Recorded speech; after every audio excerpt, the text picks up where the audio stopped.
Yo, VIPs, let's wick it.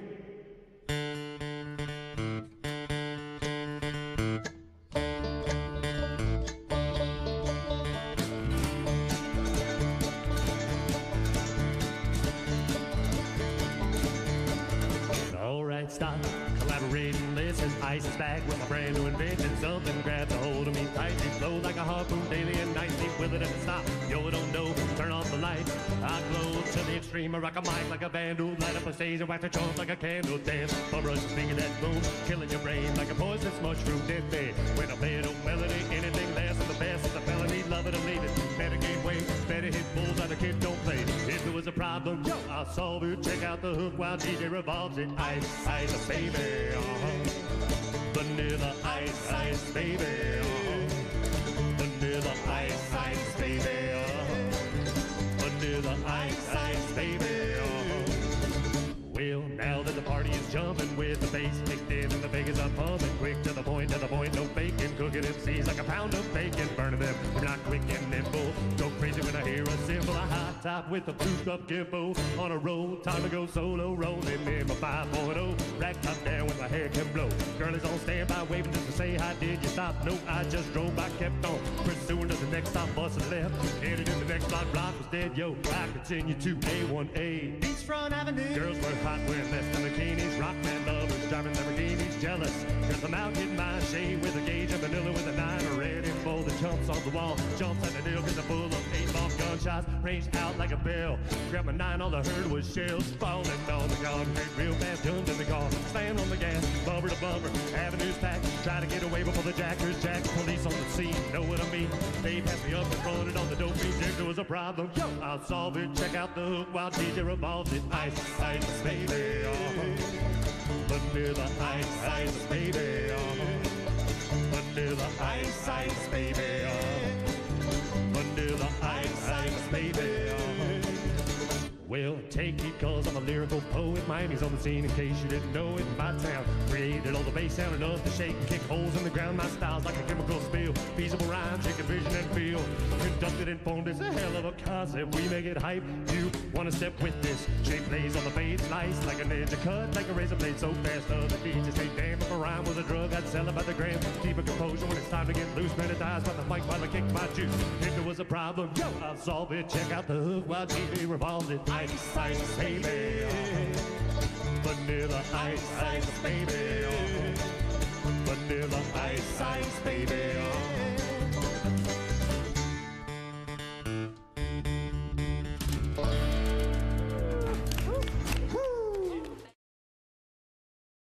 The fact is the war on Christmas is real, but Bill, it's a part of a larger war against Christianity that's being waged around the world. And yeah, it's true, we are not suffering in the same way as Christians who are being martyred in other countries, not yet anyway, but make no mistake about it, this is all part of the same war, and we've got to push back against it on every front. Well, I don't understand that statement because overseas primarily it's Muslim fanatics, jihadists, who are killing and persecuting Christians. But here in the United States, who do you think is behind the movement to diminish Christianity? Well, I think ultimately, Bill, as a Christian, I believe that it is the kingdom of darkness of Satan who from the beginning But who does he... Could it be Satan? What I'm about to teach you is going to surprise the socks off of you. Who was St. Nicholas? I'm about to show you who it really is, and it's going to shock you. Nick is a name for the devil. Could it be Satan? St. Nick is another name for Satan. Satan! Satan? Satan! St. Nick ain't no saint, is he? He's Satan Nick. Satan! This Santa Claus, or is it Satan Claus? That word Santa looks a lot like the word Satan. All you have to do is take the N out and put it on the end, and you've got Satan. Who is Santa Claus? He's the devil. It's the devil. Devil! He's the devil! The devil! Devil! He's the devil. Could it be Satan? Satan! Satan! Satan is Santa Claus. He loves to put children in hell. Ho, ho, ho, ho! Ho, ho, ho! He knows if you've been good or bad. Santa Claus, you sit on a throne of lies. Ho, ho, ho, ho! Liar! I want nothing to do with Satan Claus. Could it be Satan? Satan! Satan! So there it is. Hope you enjoyed this message.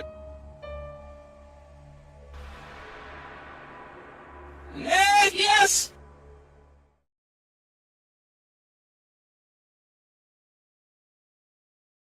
Hello, and good morning, and welcome, my beauties and bees, to Live from the Hive. It is Christmas Day, December 25th, 2024. We're wrapping up the year here. Thank you so much for joining me and sticking around and participating in this marathon. If you're a channel that's given up part of your holiday to participate in this, I salute you. I see a lot of people who did. I see Maya and Mark and Ember, just to name a few that have participated in this and gave up a chunk of their holiday to spend it with you guys out there, and anybody who needs somewhere to be and some people to be with for this holiday season. I am happy to be here with you. Thank you so much. Before I get too far into my show, I just wanted to tell you what this channel is for people who are new here. This is Live from the Hive. Generally, our shows are on Saturday mornings, making a special exception for the holidays. Live from the Hive, we do a live show every Saturday at, not quite this time, but about 20 minutes from now is usually when it starts. But regardless, we do a show in different segments that you're going to see today, kind of a sampling of. We open the show with a segment called CrypticCorner, where we will look at usually something cryptozoology or aliens or something like that, right?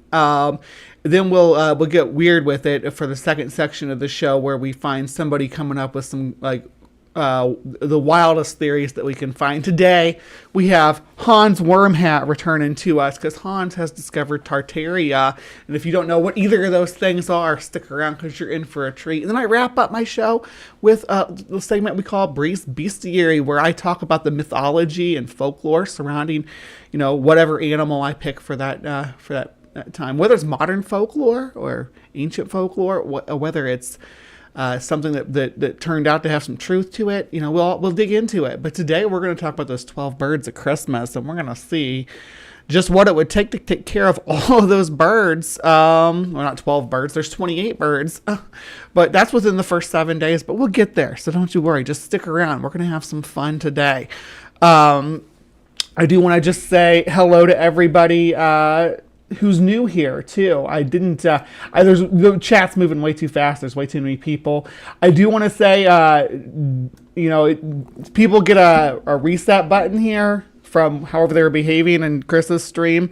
They get a chance to not be a jerk. If you want to be a jerk, then you're gonna get the boot really quick here.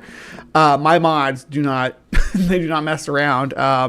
This is an accepting space for all people, but you have to be accepting too. The only thing that's rejected here is when you are cruel to other people. So we're gonna have fun. We're gonna laugh about some silly stuff, some silly conspiracies. We're gonna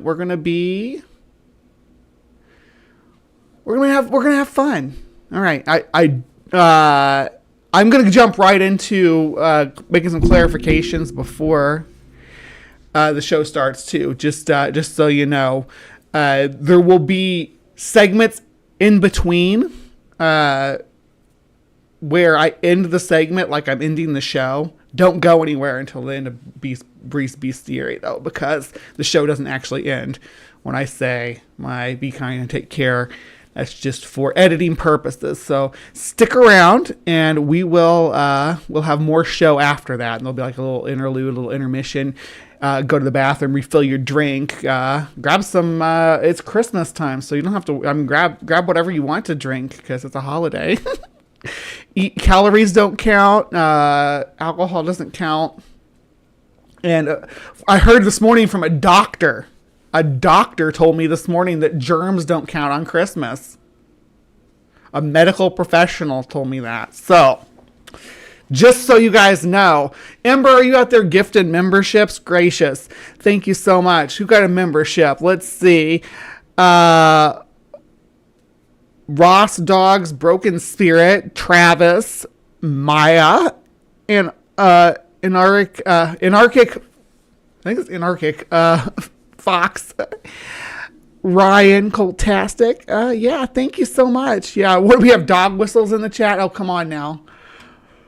Come on now. Oh, all right, well, we're going to jump right into it. I'm ready to get started with some Cryptic Corner because we got a whole Iceman to defrost, and y'all are going to love it. So, oh, I almost forgot. I have bugs in my hair. Before I forget, look, check out these cool hair clips I got. This is caterpillars. The green's not really showing up on the camera, but the orange one shows up really good in my hair. It almost looks like a velvet worm. Anyway, I we'll see you guys in Cryptic Corner in just a moment.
Hello, my beauties and bees, and welcome once again to another installment of Cryptic Corner, where we explore the unexplained, the supernatural, the paranormal and hidden, the mysterious, the alien, the accursed, and forbidden. I am your host, the Bride of Mothman, also known as Bumblebee, and this is my final form. So I am a moth person now. Surprise! I came out of my cocoon. I was a moth person this whole time. Now, this was a Christmas present, so I'm gonna wear it for Cryptic Corner today because I love it and it's cozy and warm and cute. So Mothman is definitely the cryptid of Christmas. The Silver Bridge collapsed on was it Christmas Eve? Right before Christmas. There were the imagery is always Christmas presents floating down the river. So we're not talking about Mothman today, but I just wanted to let you guys know that Mothman is the official cryptid of Christmas. So if there's any doubt about which cryptid to celebrate, I mean the abominable snowman is a Christmas cryptid too, or Christmas cryptid.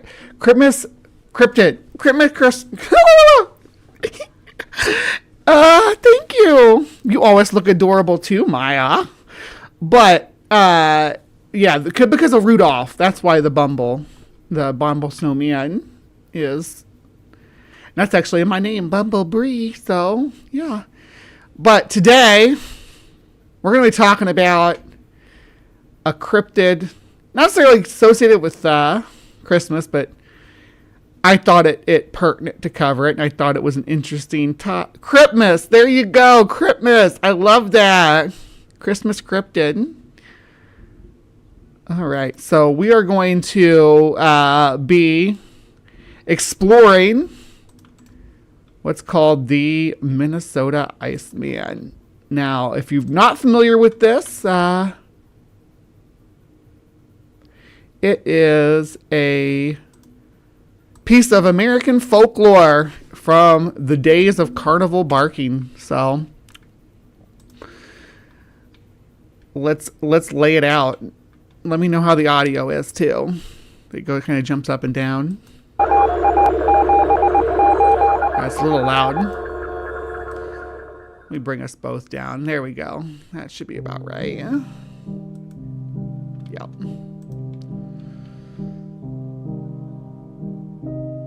Welcome back to Remote Cabin Radio for another eerie exploration into the unknown. Tonight's story takes us on a journey into the tangled web of cryptozoological mysteries that span decades, where fact and fiction blur and the line between science and spectacle fades. What you're about to hear is the first-hand account of Frank Hansen, the man at the center of...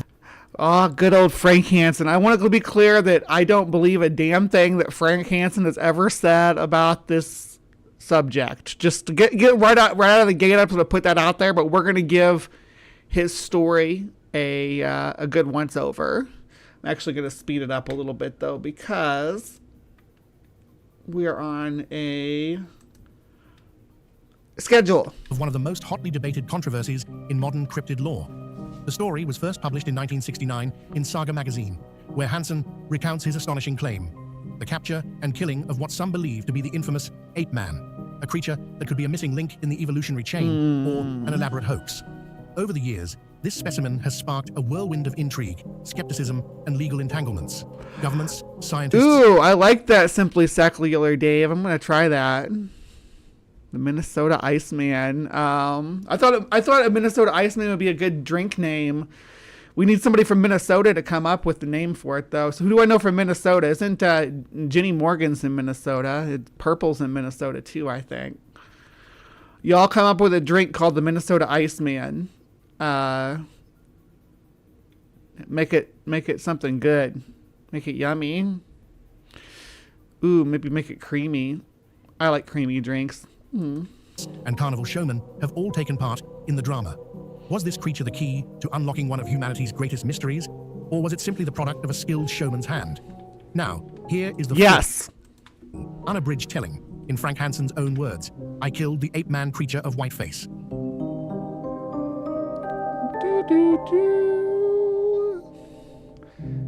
When you hear the xylophone go, you know it's about to get tense. For years, the thing has been exhibited in carnival sideshows and state fairs around the US and in Canada. For years, the monster has been the subject of a bitter feud between it, owner, and government agencies. For years, the specimen has fueled a raging battle among scientists. Is it an incredible hoax or a fantastic anthropological find? No, your carnival attraction did not fuel raging. Other than the fact that maybe you had a dead animal or a dead body as a circus attraction, that might be a problem. But I don't think anybody ever believes that you were keeping a frozen caveman or Sasquatch or whatever, because they had a few different identities. They said it was a Neanderthal. They said there's lore that it was discovered bobbing in the Bering Strait off Alaska. It gets pretty, this gets pretty, wow. Now, for the first time anywhere, the man responsible for the biggest controversy to hit the scientific world in the past decade presents his own story to the public and leaves it to the reader to decide if it's fact or fiction. Is the creature a fabrication, a product of a vivid imagination, expert craftsmanship, and a showman's flair for illusion? Or is it really a flesh and blood clue to the development of the family of man? Wanted, dead, or alive, the abominable snowman, also known as Yeti, Omar, Almasty, Sasquatch, and other aliases. The fugitive is a two-footed mammal, known scientifically as Homo pongoides, or ape-like man. Suspect has been identified as a missing link between the ape and modern man. Eyewitnesses have reported that he closely resembles the Neanderthal species of subhuman. Suspect is described as follows: height 6 to 9 feet, weight 250 to 800 pounds, complexion wind-burned and ruddy, dress. Suspect's body is covered with 1-inch-long reddish-brown hair, except for portions of the face, hands, and feet. He has been seen in the Himalayan mountains, in Russia, the United States, and Canada. If some persistent hunter should capture such a creature, we might expect that fame, fortune, and a footnote in scientific history would be his reward. The enigma of the missing link has plagued scientists of the Darwinian theory for many years. The actual body of an ape-man specimen would end this controversy and prove... Robert, the link for... all the shows should be on the list if you're watching this through the marathon link, which I hope everybody is, so that it bounces you on to the next person. So if you're not watching this through the marathon link, there's when BugBot drops the marathon link, click on that. It'll reset this stream. It'll put you right back to where we were, but it'll put you in the marathon. And then the transpositions one is like 3 streams down, and that's where we're doing the call-in show. And the link's there if you want to plug that. But yes, that's Robin. That's when we're doing that. So also, yeah, I'm doing another show later this evening with Stephanie and maybe Ember. I'm not sure if Ember was wanting to participate or not, but we're doing a call-in show. Yes, Transpositions call-in show. It's a Transpositions call-in show. Absolutely. I am considering doing a cryptid call-in show because I had so much fun doing the cryptid call-in show the other day, but I don't know if I could cultivate an audience, and I know it's difficult to chase down an audience or chase down callers for that based on, when I was doing it with Ethan when we did the perspective. Prove the existence of the abominable snowman. The rewards should be considerable. Through pure chance and random circumstance, I obtained the body of such a creature. 2 world-renowned scientists examined the corpse and declared it was a genuine ape-man creature, scientifically identified as Homo pongoides. Belgian scientist Bernard Hovelmans declared, for the first time in history, a fresh corpse of a Neanderthal-like man has been found.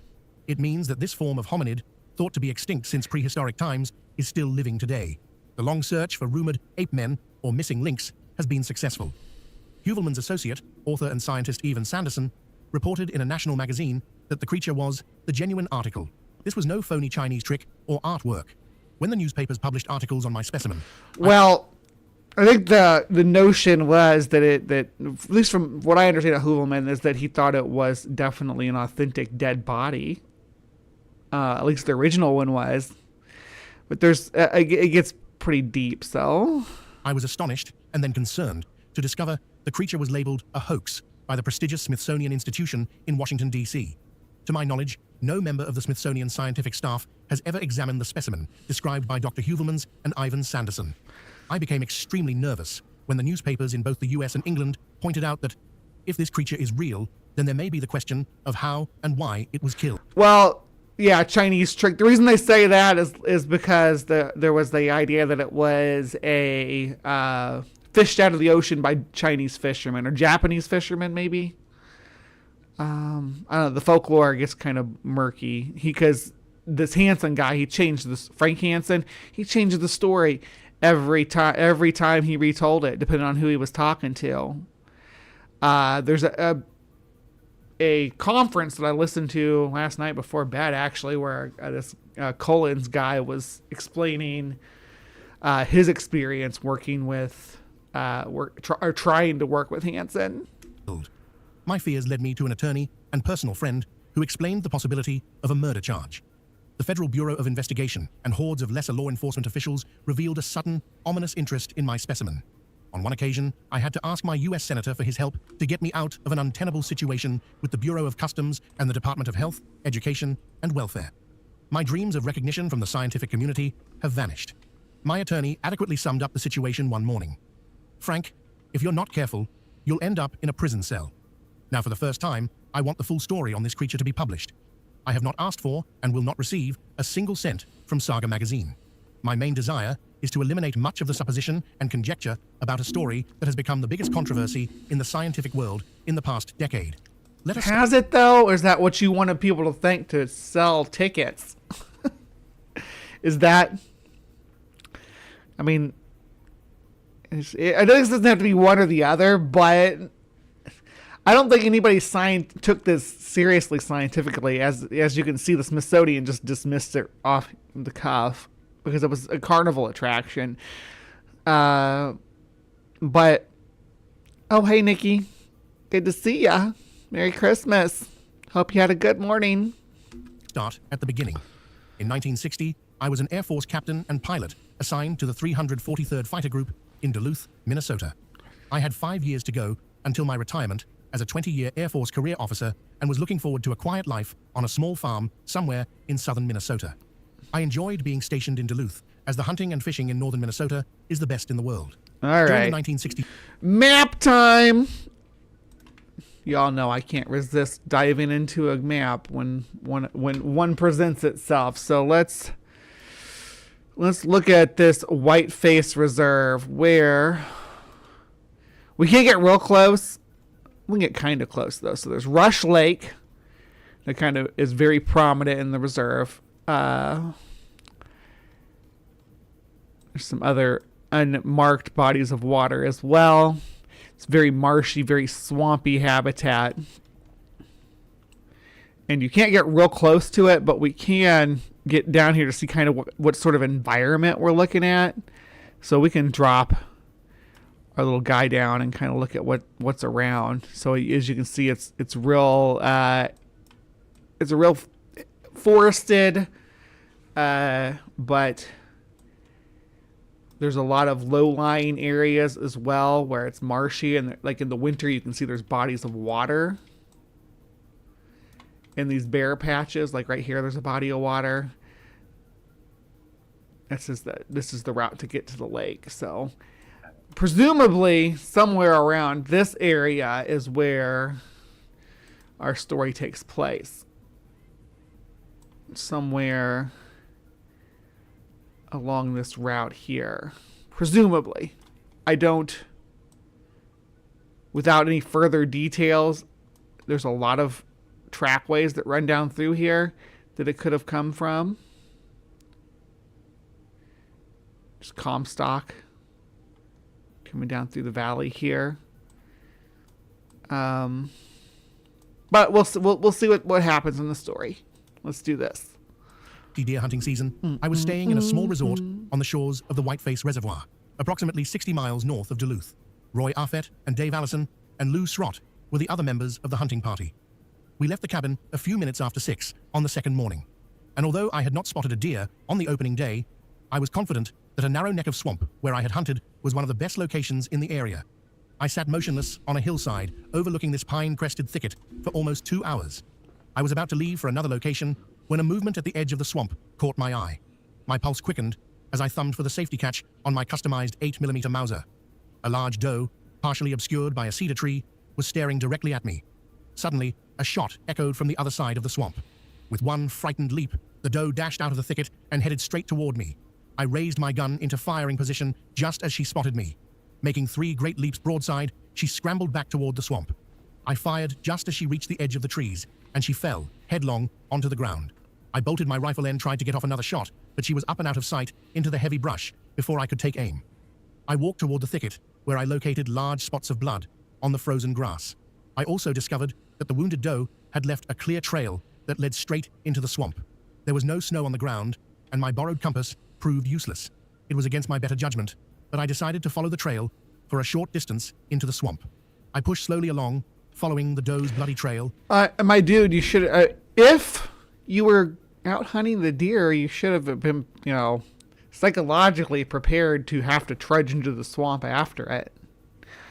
I'm just speculating why these stories get kind of silly. Expecting her to be lying just beyond the next bush. After an hour, however, I realized that it would be impossible to pack the deer out even if I did find her. I checked my bearings and decided to take just a few more steps before retracing my trail out of the swamp. Stepping over a small cedar log, I heard a strange gurgling sound just ahead. Startled, I raised my gun and listened to the noise for a moment, concluding that the deer went down and strangled in her own blood. Cautiously, I eased my way toward the sound.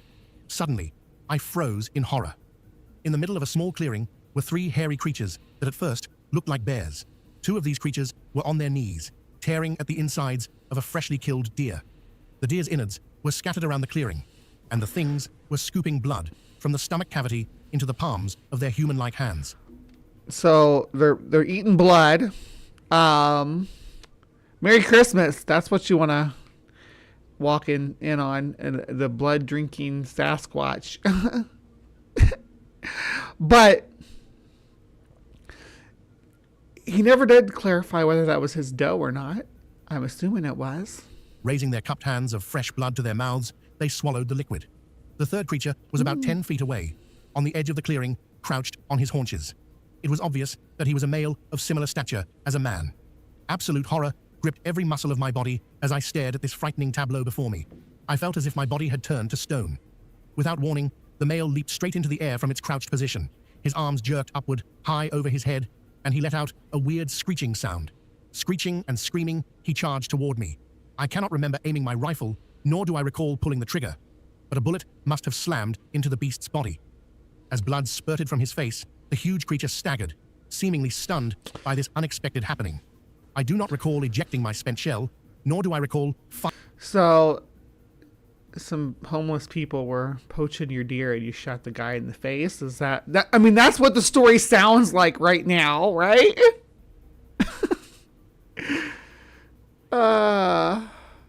I mean, because he keeps saying, he doesn't say, oh, it's a Bigfoot or anything. He's like, it's a man. It's some kind of weird, hairy man. Firing my rifle again. In many sweat-drenched nightmares, however, I have vividly envisioned the blood-covered face lying on the ground beside the mutilated deer.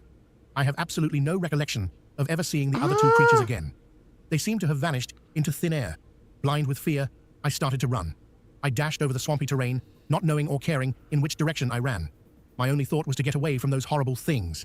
I stumbled, fell, picked myself up, and... See, he doesn't ever call them like Bigfoot or anything. He's always like those things, the hairy men. Sometimes he calls them Neanderthals or cavemen or ape men, but he never calls it like a Bigfoot or anything like that.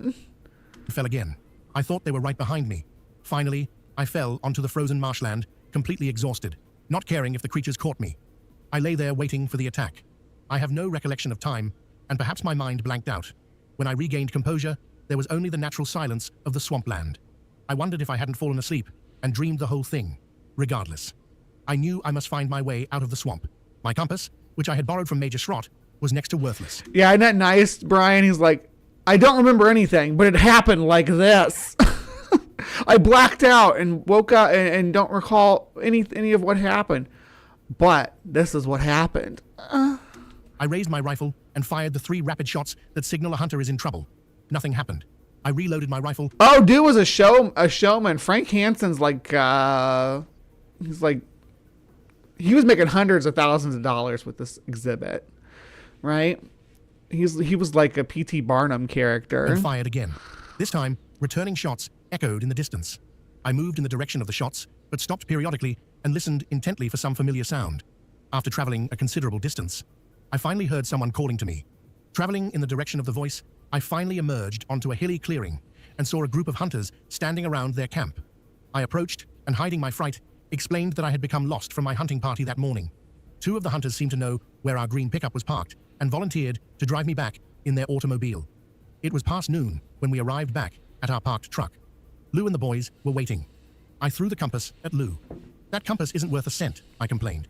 You're just the great white hunter who got lost.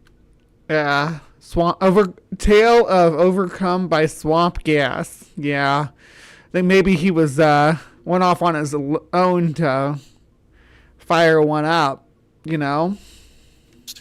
Someone chuckled, chiding me for my lack of wood lore. On several occasions that day, I started to mention my harrowing experience to my companions. I wanted to confide in someone, but how could I? Military retirement was less than 5 years away. I might lose everything if the story got out. The fight surgeon might even believe I was mentally unstable and unfit for flying. Say you were hunting and someone tried to poach you, or you caught someone poaching your deer, and they before you could even say anything, they charged at you, and you opened fire to defend yourself. It does not sound like you're gonna get, you know. I mean, I don't know. I'm sure someone might try to, and they might try to prosecute you if there's evidence of what you say isn't true. Which, again, this is Frank Hansen, so what he says is probably not true. But the story isn't too bad. Does not paint you in a bad light if you told it this way. Duty. I could be forced out of the Air Force on a medical discharge. My mind reeled with the possibilities. If I returned to the swamp, what would it prove? Had I killed the creature? Was it an escaped gorilla? Or was it a man dressed up for some deer hunting prank? Except for being completely hair-covered. Oh, I don't remember that episode. You can hallucinate from eating venomous snakes? Or do you do like Coyote Peterson and totally exaggerate the effects of things that you consume in the wildlife for theatrics? It's so annoying when Coyote Peterson does that, because he's teaching kids and stuff that, oh yeah, any bug that can sting is going to send you into convulsions. You're going to be rolling on the ground screaming, and it's just not the case. And it's making people like more frightened of wildlife than they need to be. The thing seemed to have every feature of a human being. What about the 2 creatures that had disappeared? Or had the whole thing been the product of my imagination? Everything was unreal and totally incomprehensible. Our hunting party returned home, and I spent a month... Right, and I think he said it was in the snow, too. ...wrestling with my conscience. I had been troubled with migraine headaches several years previously, and now they returned with a pounding intensity. I swallowed dozens of pills each day. As both an instructor and instrument check pilot, I always flew. Right, Mark? Yeah, it's a good old prank, you know. Nothing like pranking military veterans in the woods with guns by pretending to be the animals while they're out there hunting animals. As aircraft commander, I often had a pilot who was neither current nor checked out for the particular aircraft we were flying, so I avoided airtime, except for a single... Well, so Les Stroud was on Bob Gimlin earlier this week or last week, talking about his Bigfoot experiences in the forest, and I'm kind of about it, but watch it and let me know what you guys think too. Not now, don't go there now, but yeah, Bob Gimlin's interview with Survivor Man. 4-hour flight near the end of the month. I knew it was impossible to continue to fly. I wasn't impressed. Until the mystery of my experience in the swamp had been resolved. Wait a second, what I missed there? To fly until for a single 4-hour flight near the end particular aircraft we were flying, so I avoided airtime, except for a single 4-hour flight near the end of the month. I knew it was impossible to continue to fly until the mystery of my experience in the swamp had been resolved. I watched the weather closely, waiting for a heavy snow, which would provide good tracking conditions. I would not consider going into that swamp again without being able to backtrack in my own footsteps. On the 29th of November, it happened. Well, you can make marks. You can make your own tracks, right? You can make your own traceable tracks to find your way back. It's possible to do that. There's actually different ways you can stack stones to even send different messages. Like if you get lost, right? If you know the right way to stack the stones, to say, hey, I went this way, I'm going to do this, whatever. There's trail marker signs that you can leave. I'm not saying I know a whole bunch of them or anything, but the weather reported 5 inches of fresh snow in the Whiteface area on Friday, December 2nd. Who the hell waits for 5 inches of snow to go hiking in the woods? Is that like a realistic thing? So you know what? I want to go into the swamp, but I want to wait till there's 5 inches of snow on the ground. A warm front moved in, and the snow was slowly melting, making ideal tracking conditions. By now, I had formed a plan. The following day, I took... a melty swamp. A swamp covered with snow and over thin ice over a swamp. This is the perfect time to go out searching for wild men in said swamp. My automatic shotgun. Several rounds of 00 buckshot hooked my swamp buggy to the back of my pickup, and with Mike, my faithful dog, headed north to Whiteface Reservoir. Passing Ranter's Resort. A dog named Mike is probably the most unbelievable part about this whole story. Who the hell names their dog Mike? Proceeded to the east side of the lake after the bug was unhooked and the chains installed on the huge DC-3 aircraft tires. I headed down the old logging trail, looking for the area where we had parked our truck during the hunting season. Mike was trembling with anticipation, and I was shaking with fear. Yeah, well, Tsunami, they didn't have that stuff back in the 60s when this guy was supposedly going through this. Early 60s. He had a compass. He did have a compass with him. Apparently it didn't work, in his story anyway. But yeah, if I went back out, I'd definitely go out with a compass and some torches, and I would probably be armed to the teeth too. Sap could be disastrous. It seemed doubtful that any other human would enter this. Yeah, but if you're when I was researching this, I was reading stuff while I was listening to this, so I only half heard who Mike was, and for a long time I thought Mike was this buddy that he went back out with until he gets to the part where he talks about Mike licking his face, and I was like, wait a minute. Portion of the woods for the rest of the winter. I was also aware of the possibility of encountering one or more of the things, and not knowing what to expect created a fear that almost caused me to turn back. The bug ran beautifully. I'm the bride of Mothman, native atheist. I am the bride of Mothman. As I inched through the soft snow. So I turned my attention to searching for a familiar landmark. After making several lucky guesses at Y's in the trail, I suddenly recognized the small clearing where the truck had been parked. Again, almost uncontrollable fear gripped me as I parked the bug. My heart raced wildly as I pulled my shotgun from the rack and headed for my old stand overlooking the swamp. The old trail that had been taken by the wounded doe was covered with snow, so I inched in a general direction toward the scene.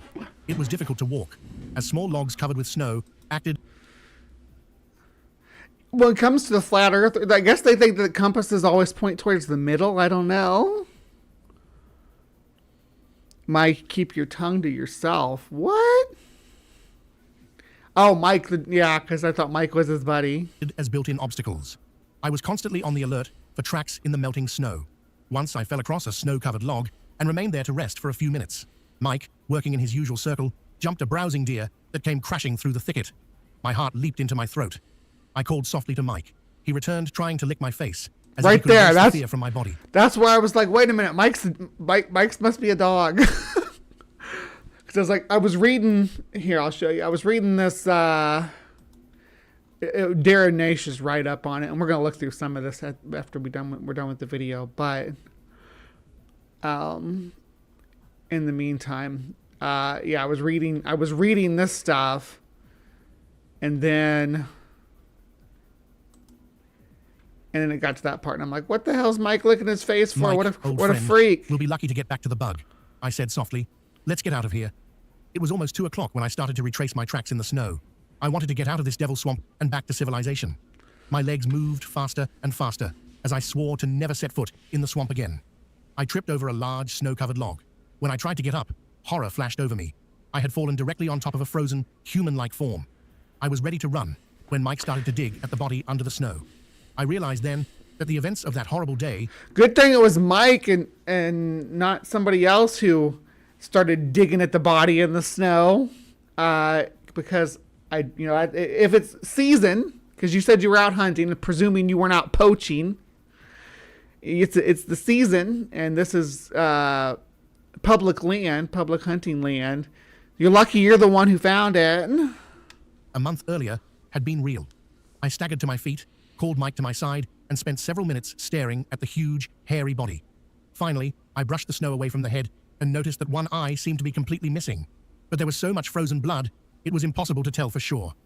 The face was not covered with hair, but the neck, shoulders, and stomach were caked with frozen blood.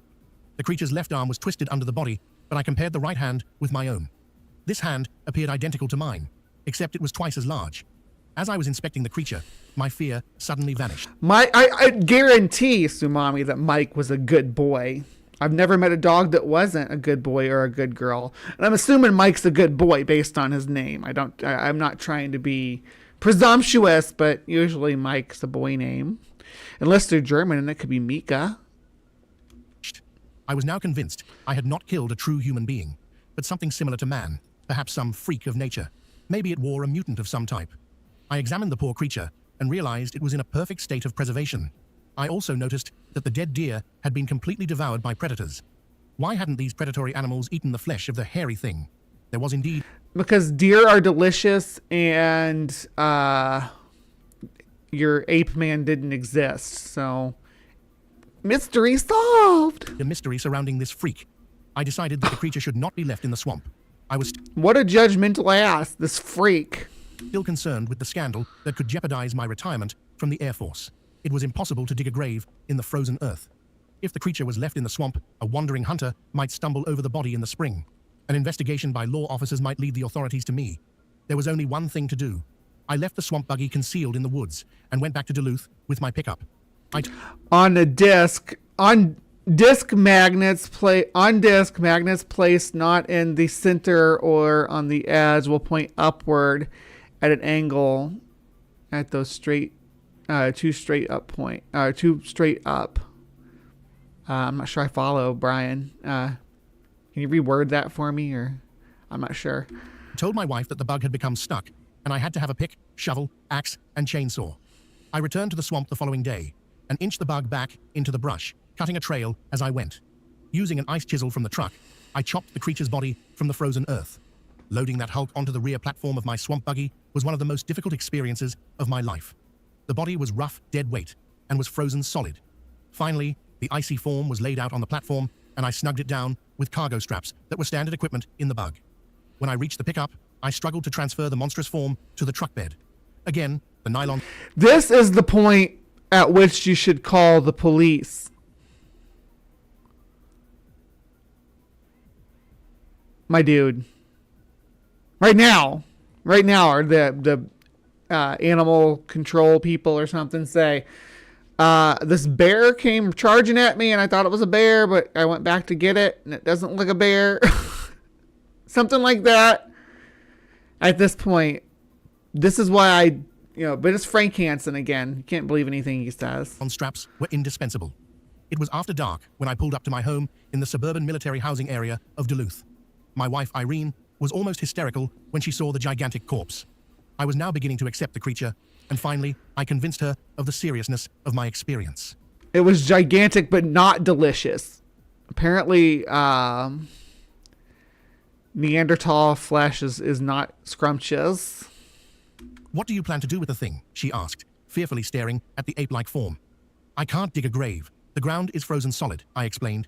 Maybe we can keep it in the freezer until spring. We had just purchased a large food freezer 2 weeks earlier. But the freezer is full of meat, Irene protested. Then we'll have to give the meat away, I answered. My retirement is more important than a few dollars worth of meat. She finally agreed to my plan. Like many military wives, she was accustomed to adjusting to unforeseen and unpredictable circumstances. We put our 3 children... Especially if it's buried, that's indicative of either something foul or you're disturbing the archaeological site. And either one needs to be dealt with by DePopo. Yeah, you're just making more trouble for yourself. There's no situation where you explain this story to someone where you haven't broken hunting laws at this point, and possibly criminal law. If they determine that this is a person, right? That these were maybe a homeless family living in the woods that you open fire on. It's not gonna be good that you didn't call the cops and that you took it home and put it in your freezer. That's like some true crime shit right there. ...into bed, waited until they were asleep, Morning, Al. and then with the use of the straps, dragged the carcass of the creature into the basement. We'd better keep the thing covered, Irene said as she went upstairs for an old army blanket. I'll keep the kids out of the basement and clean out the freezer. When I returned home after duty on Monday, I discovered my wife had cleaned out the freezer as she had promised. However, she was almost hysterical over the thought of having that horrible thing in the basement. I don't know what it is, she confided, but it smells terrible, and the odor is all over the house. Despite the stench, we entered the basement and bent the creature's arms and legs. Hello, delicious Danish. Good to see ya. They're cramming a body in a freezer. It doesn't sound like it's particularly big, though. I mean, it is big, but not like... I mean, that's not a descriptor that they keep dropping about it. It's always like 9 feet tall or something like that. It sounds like it was pretty human-sized. So that it would fit into the freezer. Either the body was still frozen or rigor mortis had set in. It was an extremely difficult task, and we both breathed easier when the creature was completely in and the top securely fastened. We washed our hands several times and placed our clothes in the washer to soak. Later that night, we opened the basement windows for a thorough airing.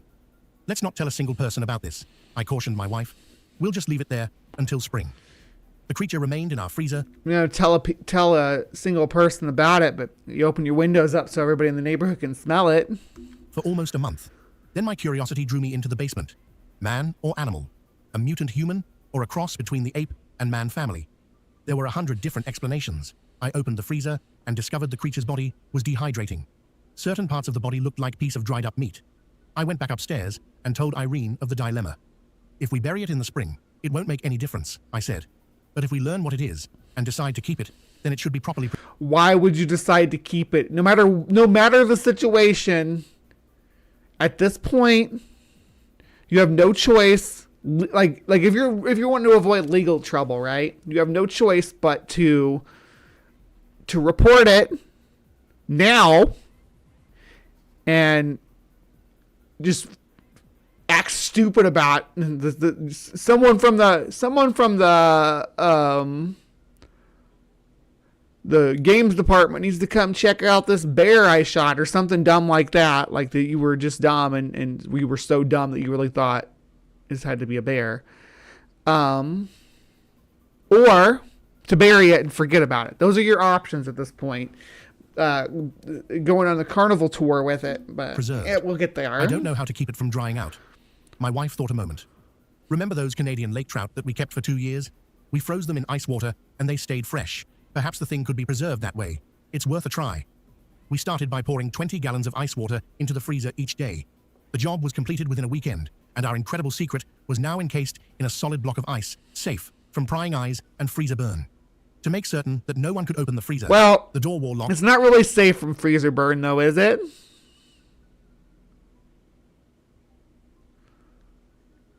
And I kept the only key. When the spring thaw arrived, I was faced with another dilemma. It would require several days to melt the ice around the creature's body, and in the process, the basement of our home would be filled with an odorous stench. I was also concerned about the danger of burying the thing. A passerby might see me digging a grave and alert the police. Transporting the body from my home to a gravesite. Did something happen to your wrench, sweetie? I don't remember ever removing a wrench, but maybe you're on a different account. I know you've had a wrench. Yeah, we'll go. There. I don't know what, I thought you had a wrench. Was equally just dangerous. Danish. I envisioned a traffic accident, with the smelly creature tossed out on the pavement and a police officer staring at me as I fumbled for some rational explanation. My wife was now accustomed to having the creature in the freezer, so I decided to leave it in the basement and not press our luck. In the summer of 1961, we purchased a farm near Rolling Stone, Minnesota, in preparation for my retirement. So, homie's like, well, I can't bury it now. He brought it home. He's like, I gotta bury this, and he got it home. And then it gets to the spring thaw, and he's like, oh, no, I can't bury this. My neighbors might see. So, what was the initial plan in the first place?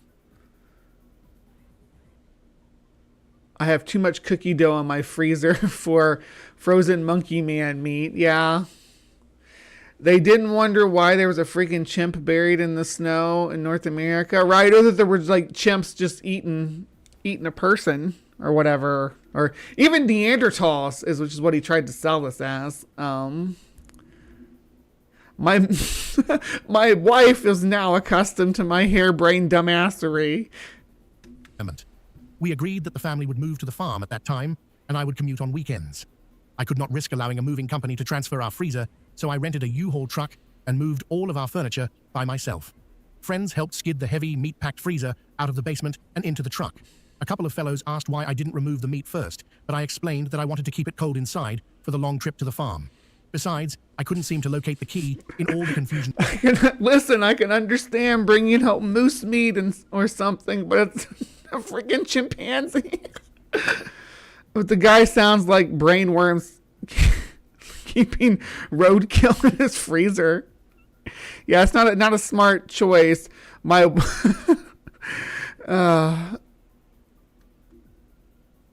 moving. The trip from Duluth to Rolling Stone took 7 hours, and the top layer of ice had started to melt.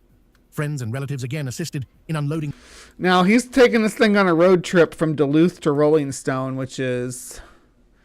Do I still have the map up? Yeah. Rolling Stone's way the hell down here in southern Minnesota. Let's see. Not that it matters, not where Rolling Stone is really, that it really matters, but it's right there. So it is quite the trip from there to there. It's about a 7-hour trip with a dead monkey man in a freezer pulling it across country. I've never driven cross country with a dead body. Fortunately, I've always had the proper disposal methods at hand. So, the furniture and skidding the heavy freezer into the basement. I breathed easier when it was safely situated in the utility room of our remote farm home. I could not get by until retirement without fear of exposure. I was concerned that a power failure might occur, so I purchased a standby generator to cope. Homie's like, I'm going to keep this monkey man in my freezer until I retire. This monkey man's my retirement plan. Such an emergency. It was also gratifying to know that it could now be buried at any time in our back 40 without fear of being seen. In November 1965, I retired from the Air Force after completing 20 years of active service. I joined my family at the farm and quickly became disillusioned with the inactivity of life. I now had plenty of opportunity to read, and for the first time became acquainted with the many stories and legends about the so-called abominable snowman. The more articles I read, the more certain I became that the thing in our freezer was a type of snowman. I now began to make discreet inquiries about the statute of limitations on murder. If you're eating or even handling a raw macaque, there's a risk of herpes B virus encephalitis, which has an 80% fatality rate.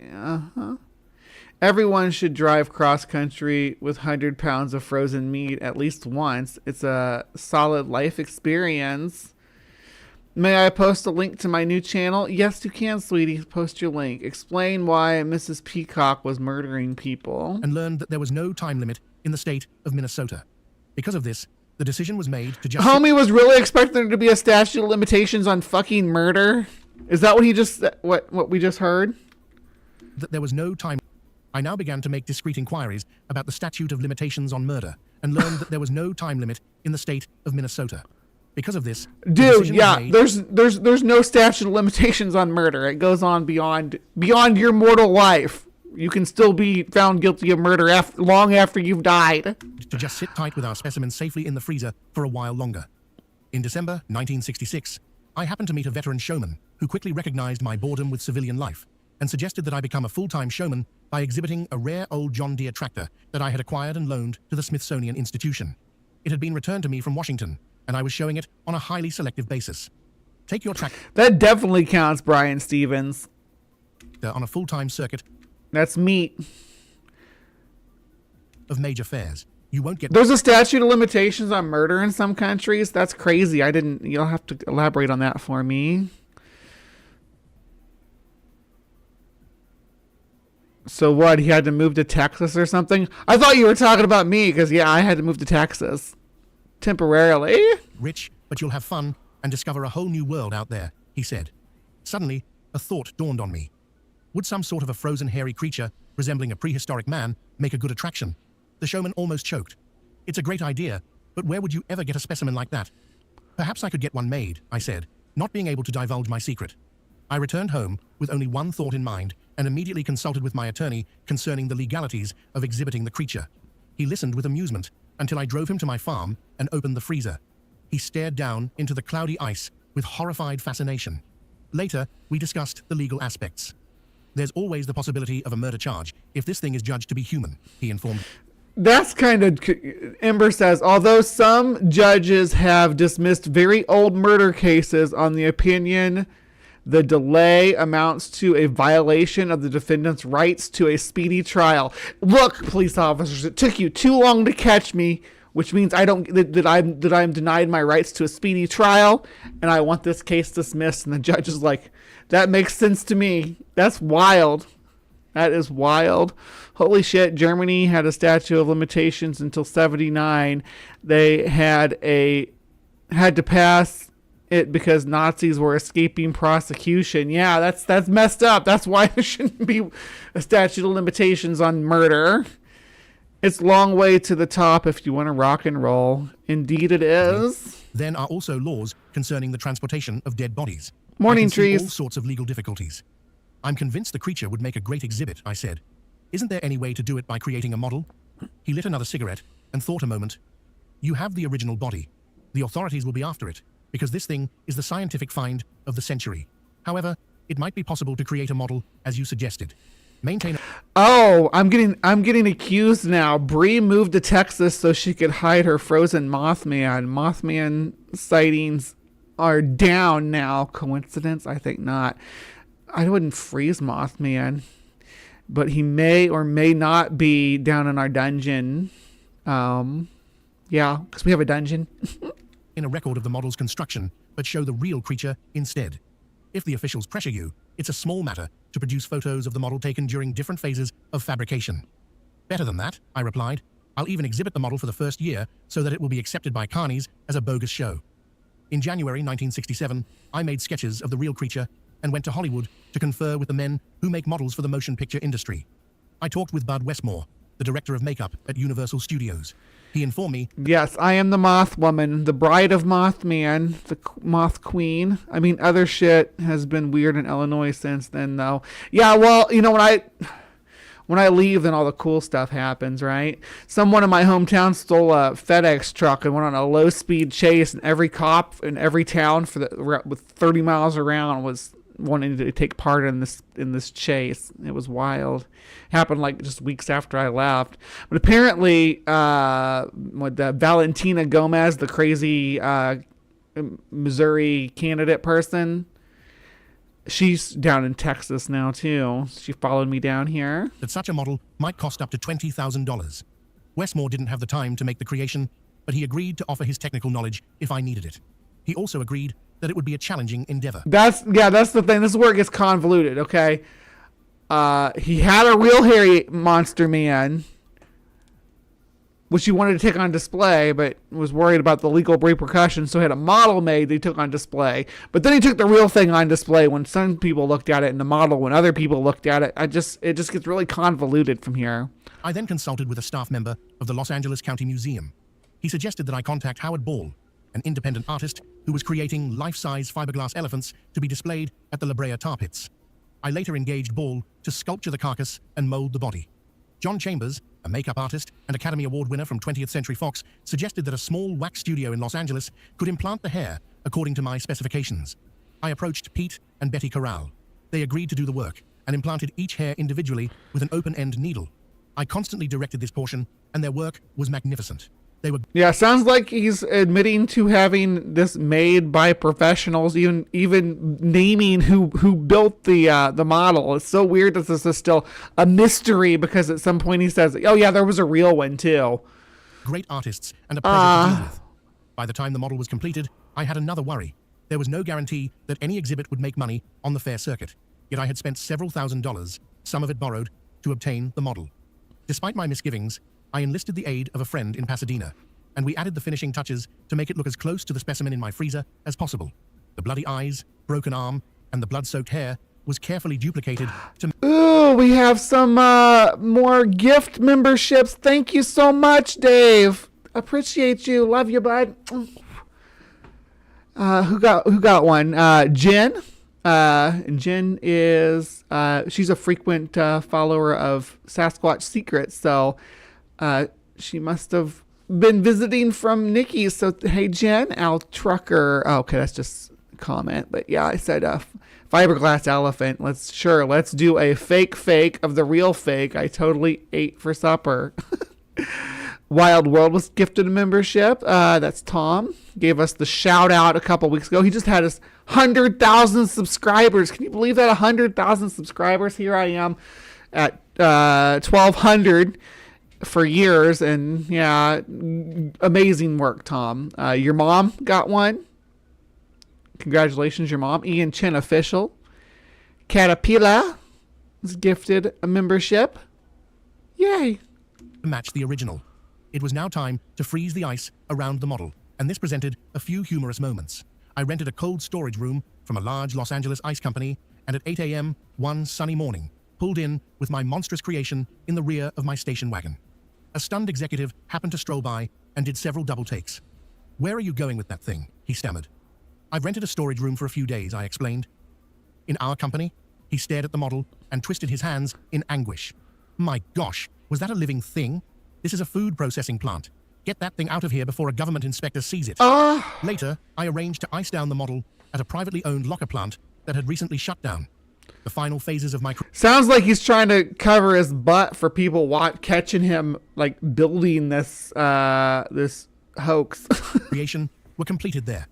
I placed the model in a refrigerated coffin, designed especially for the exhibit. This was done with heavy straps and a rented forklift. The coffin was transported in a special show trailer to Los Banos, California, arriving just in time for its debut with the West Coast shows. On the 3rd of May, 1967, the exhibit was opened to the public for the first time as a "what is it" type of show. "Where did it come from?" curious spectators inquired. "It is claimed to have been found by some Chinese fishermen in the Bering Straits," was my stock reply. My cover story had been created in advance and worked very well, so I stuck to it for... Somebody shot it in the face, though, Hanson. ...the next 2 years. As I continued along the fair circuit that year, I readily admitted to other showmen that this was a creation. All agreed it was a... I wonder if something didn't happen in the molding process that caused it to have the face deformities. Like, let's just go with it. We'll make it bloody and stuff. ...compelling attraction, but the model contained too many imperfections to fool anyone with an expert knowledge of anatomy.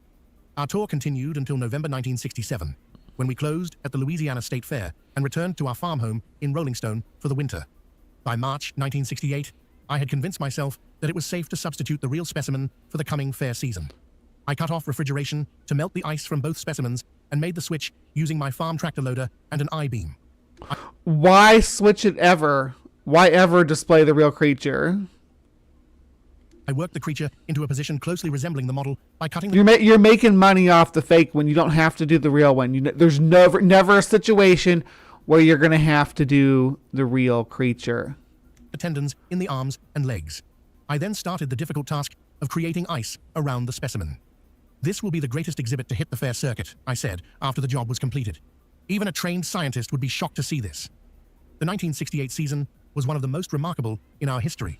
physician. Weren't you all freaking out about the cops finding out about it? And now you're like, no, and now I want to trick scientists with it and convince them that it's a real person. And then you're like, but I don't want the cops to... Make up your mind, dude. Which direction are you going? Professors and college students came from everywhere to see the exhibit. All pondered on the possibilities of a true missing link. At the Oklahoma State Fair, one prominent surgeon visited the exhibit on 9 separate occasions. Each time, he brought a different colleague. Even a high official of the... This is talking about the Mr. Collins, who's the herpetologist who kept revisiting the Iceman. State of Oklahoma tactfully suggested that we were not promoting our exhibit fully by showing it on the fair circuit. At the Kansas State Fair, the county pathologist was so intrigued that he sent many of his associates to see the creature.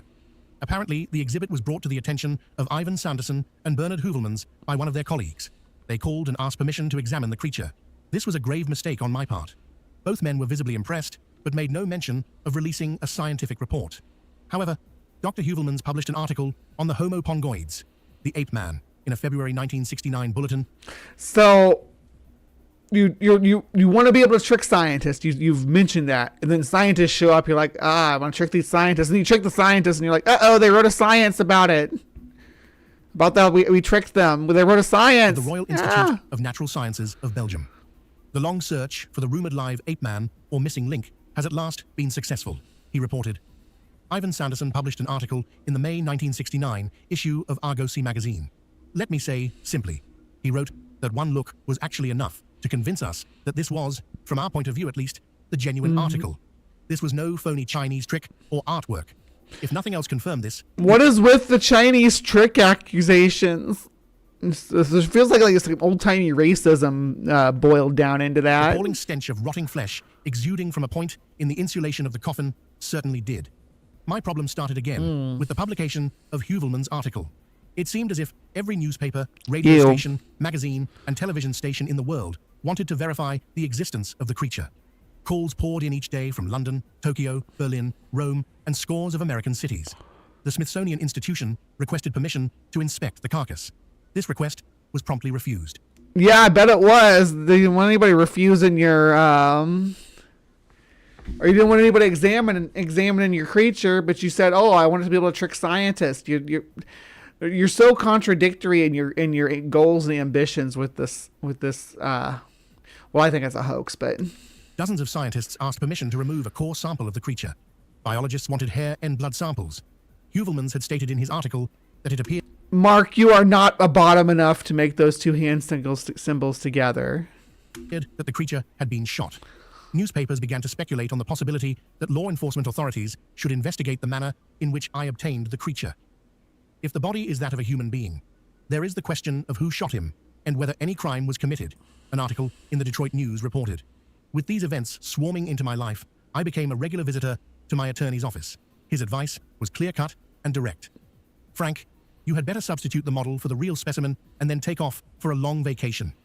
This sounded like good advice, so I made arrangements to make the transfer in a cold storage warehouse. The original specimen was put into a refrigerated van and sped to a hiding place away from the Midwest.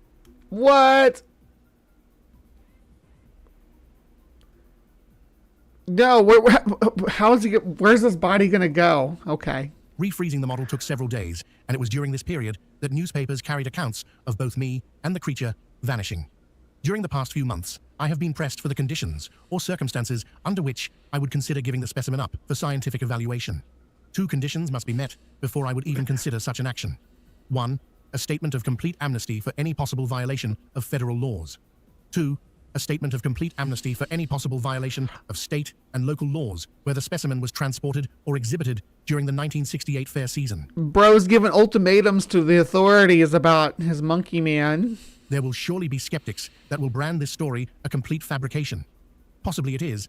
I am not under oath, and should the situation dictate, I will deny every word of it. But then no one can be completely certain, unless my conditions of amnesty are met. In the meantime, I will continue to exhibit a hairy specimen that I have publicly acknowledged to be a fabricated illusion, and leave the final judgment to the viewers. If one should detect a rotting odor coming from a corner of the coffin, it is only your imagination. A new seal has been placed under the glass, and the coffin is airtight. As the frozen mystery lay encased in ice, hidden away from the prying eyes of the world, Frank Hansen had no idea just how much chaos it would stir in the years to come. The creature, suspended between life and legend, had become more than just an exhibit. It was a question no one could fully answer. Scientists, showmen... Actually, we got an answer. He said he told us about the people he had make it. He just told us about that. The other story was just silliness. And curious onlookers could only stare and wonder if they were gazing upon something not meant for this world. Whether it was the missing link or an elaborate hoax, one thing was certain. The creature's secret would remain locked away, just out... Missing link, that's such a silly concept. There's no missing link. Every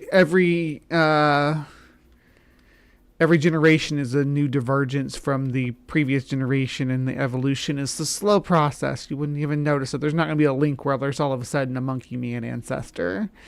It's just going to go slowly back. You won't even notice the change until, all of a sudden you're looking at a monkey. Out of reach. Thank you for joining us on this journey into the unknown. This is Remote Cabin Radio, where history and mystery come alive. Good night. All right. So... let's see. Now, like I said, Darren Naish wrote up an article on this. This is Tetzu. This is his blog. This has been a couple years back, but here's Hoovelman's sketches of the body, right? There's a couple books that talk about it. And here's the full body sketch. Get a good look at it. The Minnesota Iceman as it looked when frozen and as it was interpreted by Hoovelman and Sanderson.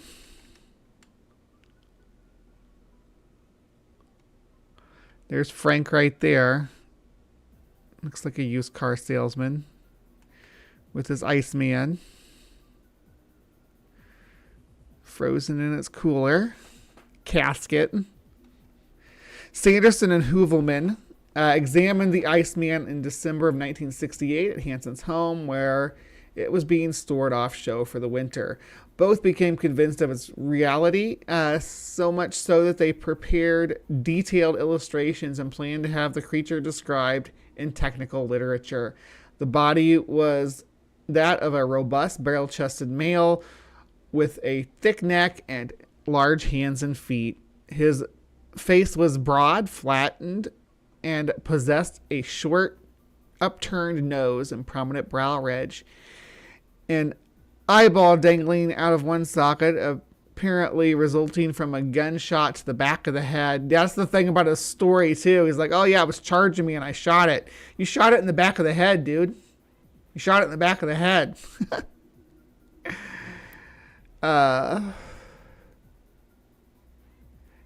And a bend in the forearm was interpreted as evidence of a fractured radius and ulna. Sanderson and Hoovelman were intrigued by its enormous hands. The thumb was slender, tapering, and long. Its nails were flat, yellow, and of the appearance that almost looked manicured.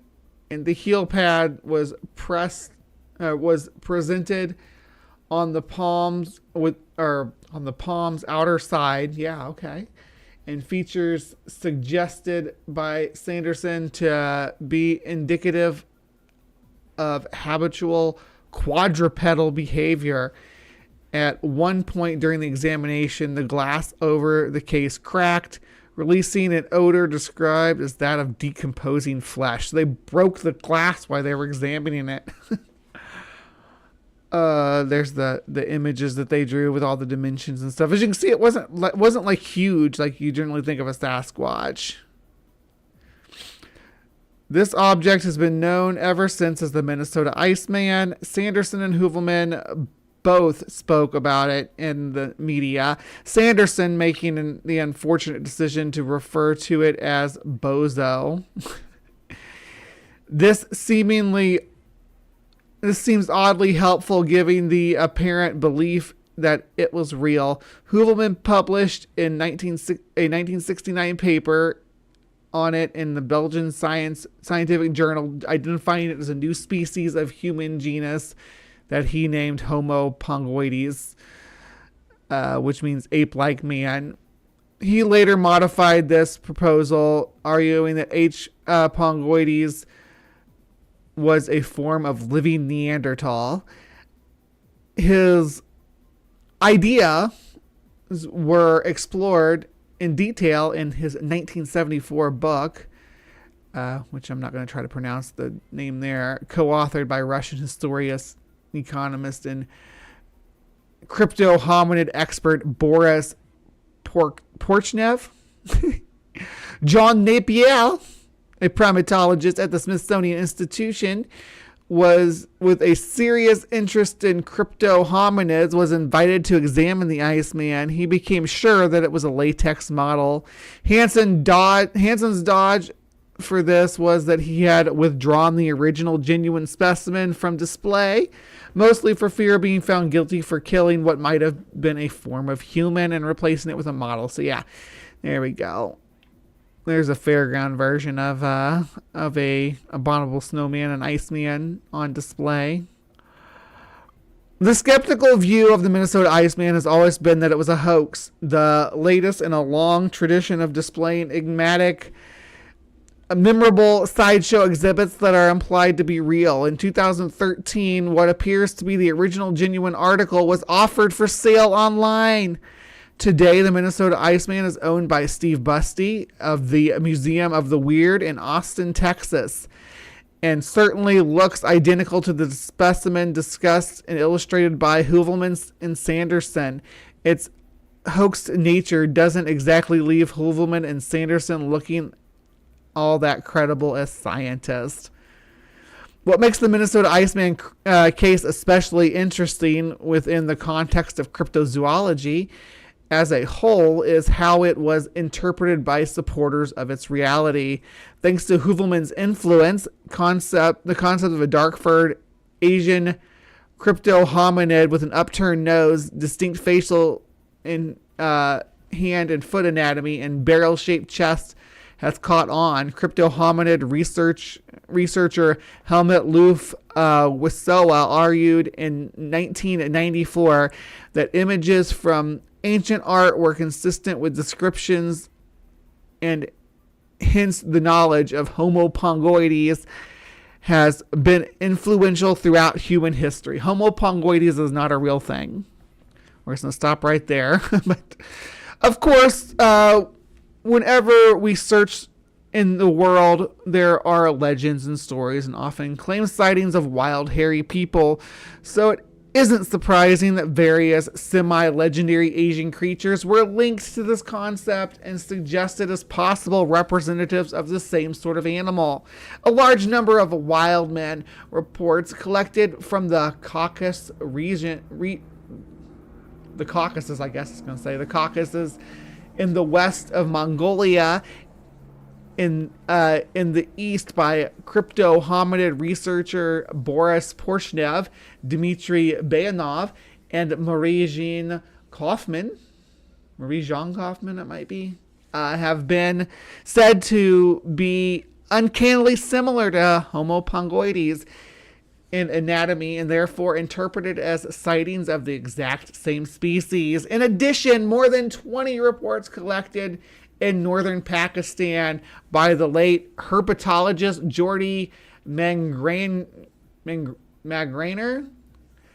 and pertaining to the wild man known as the Bar Manu, have been regarded as descriptions of Homo pongoides. The witnesses again reporting a long list of features regarded as consistent with the creature's appearance. So yeah, like that.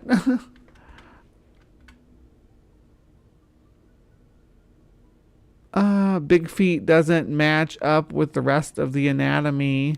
When people talk about barrel-chested, thick-necked hominids, I feel called out. You are a hominid. That's true. You might not be hairy enough. Caucasoids? Don't use that word. No.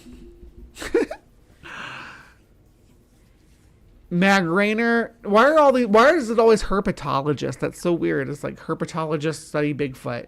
Why?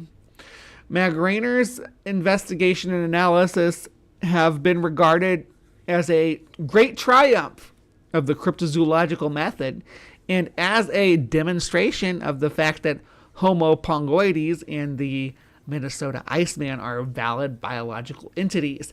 Similarly, Loof's Wisowa's idea about hominids of this sort being depicted in art have been regarded as providing support for the existence of this creature. But the Iceman was a model, and thus the species and the traits associated with it evaporate as anything meaningful in biological terms. Where does this leave all the reports that match the description? We have concluded that everything written about pongoides like hominids encounters in the ancient arts and real life is erroneous, that people were picking and choosing those features that matched the pongoides concept and being led astray by a mistaken assumption that it was a real animal. And that's where we'll end things for now. But this is only an introduction, yeah. So that is the Minnesota Iceman for you. I don't know if you'd heard of it before now, but now you do. Now you do. So to all my hairy hominids and stuff out there, thank you for sticking with me.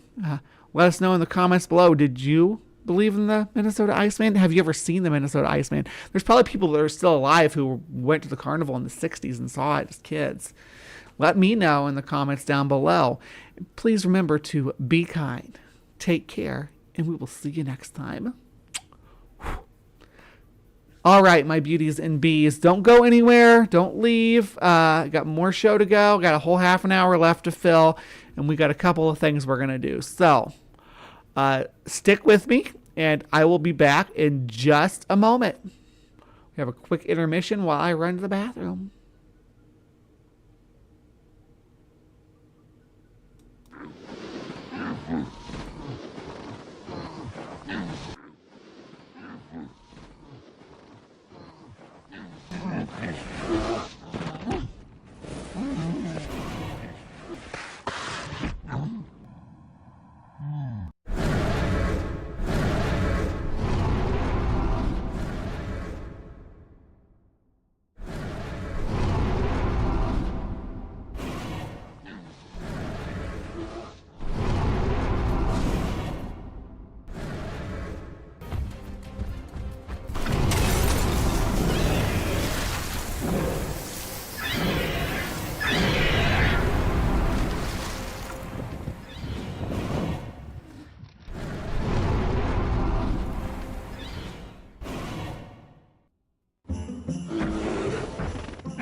Hello, and welcome back to another installment where we get weird with it. And today I have great news for all of the fans of crackpot conspiracy nonsense, because Hans Wormhat, the Hans Wormhat, has discovered the existence of Tartaria.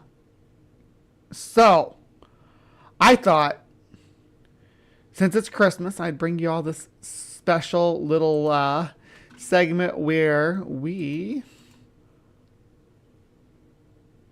listen to Hans Wormhat talk Tartarian nonsense. What do you guys think? Yeah, so this is his channel, by the way. He doesn't go by Hans Wormhat anymore, but it's RFTAR. TKOHIAH. Repent, for the kingdom of heaven is at hand. And if you look right here, taste of Tartaria. So we are going to dive in. I'm ready for some weirdness. Let's go. So I was recently talking to a friend about this subject, and she brought up something that I couldn't dismiss, and I think it's really interesting and probably true.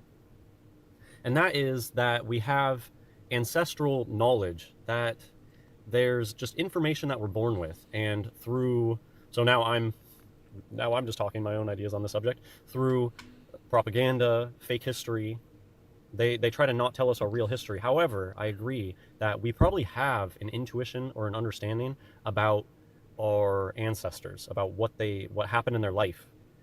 It gets passed down whether you're taught it or not, in the same way that animals, so we're even above animals. So if this happens for animals, I think that this is a reason why it's probably true that we do have ancestral knowledge. He's talking about like genetic memory, and epigenetics and stuff here. That is just in us from our ancestors, in the same way that animals don't need to be taught things. They can, and I believe that there are examples where if a parent learns something, it just automatically can get passed on to the child. Well, I think that we have some intuition about Tartaria, and I think that maybe it's that intuition. Now that's not untrue. There is genetic memory works to some extent. It's not something we fully understand yet, but having memory of like events and stuff like that is a little different than remembering that that red means stop. Or that's the kind of thing that you have genetic memory for. Like you have a natural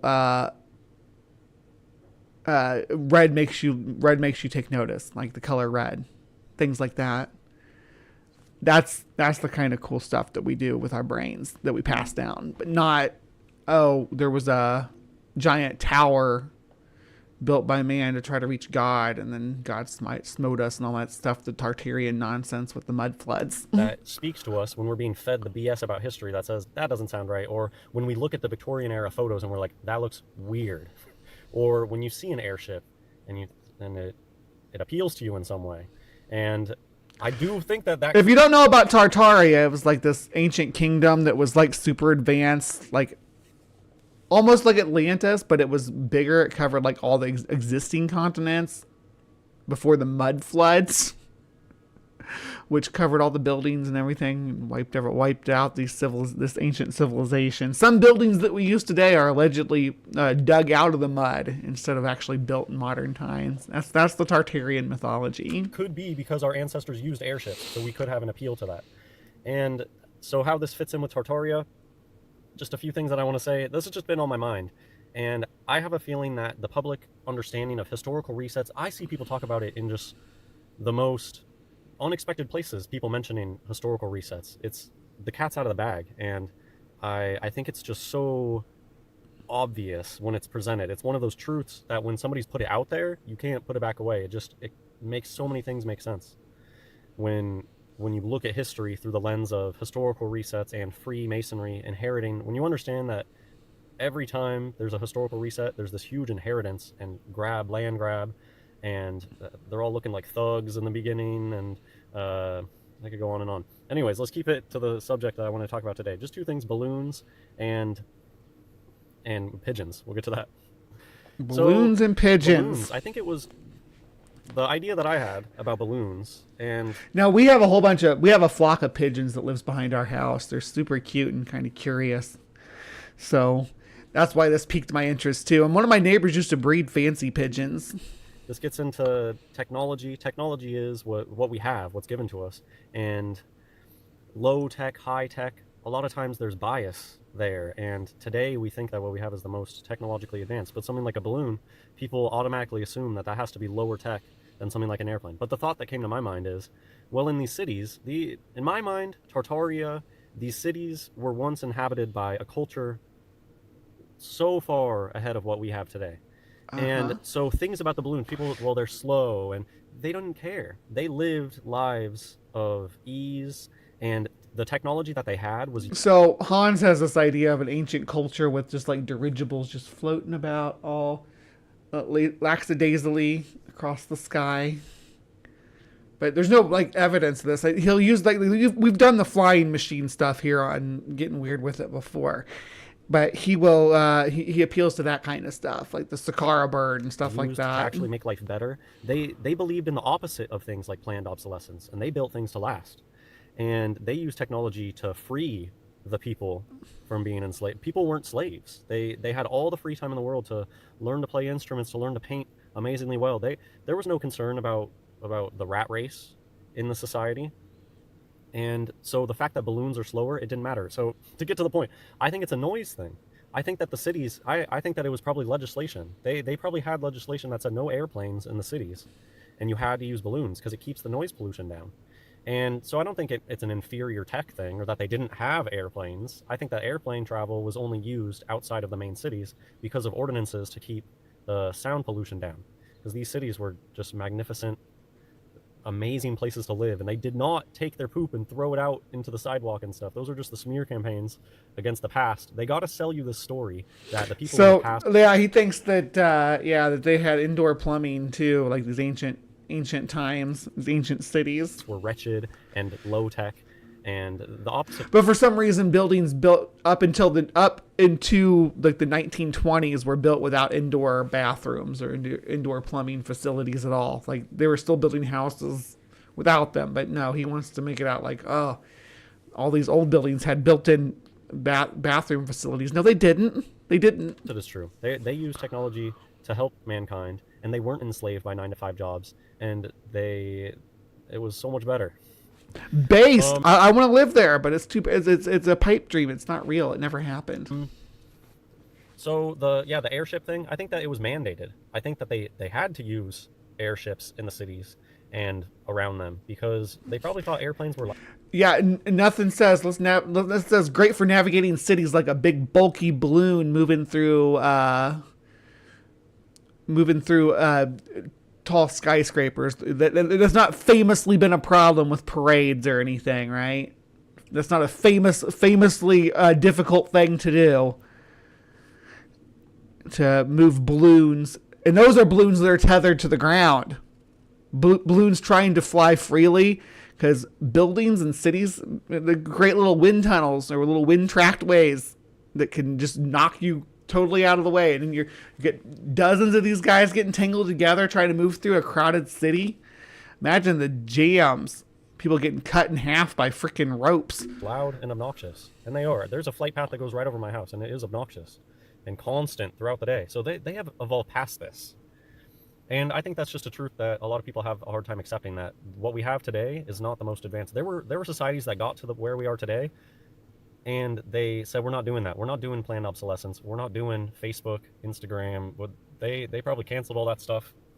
Had a renaissance, a rebirth, decided to use technology to make people's lives easier and to not be enslaved.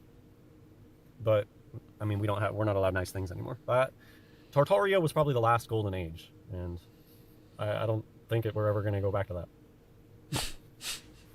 What else? Pigeons. This is just a random thing that I think about all the time, how it's obvious that get to the pigeon the United States of America in the previous reset, I think, was just like Western Europe.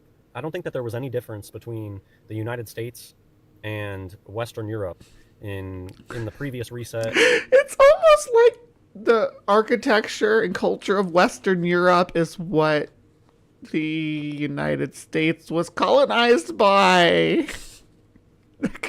That could be a possibility, couldn't it? Or when Tartaria was alive and well, and life actually was a lot better. But who knows? I mean, maybe I'm looking at it through rose-colored glasses. Maybe they had the same issues. But I really do think that they lived a completely different life, where they were able to just explore artistic pursuits for most of their life because they didn't. Are these rose-colored glasses? And, anyways, I think we can feel it. I think that's that ancestral. That feeling that we get, that the Western Europe is this great force, I think comes from that golden era. And are we doing the steak tartare jokes in the side chats? Yeah, there was another raw beef dish that I had raw egg on it. I don't remember what it was called. I'm not sure what that's called either. I was saying something, but I got sidetracked. I think it's pretty obvious that the United Pigeons. States basically was like Europe. Well, we had Spain on the west coast, was owned by Spain, and you also had French influences in America.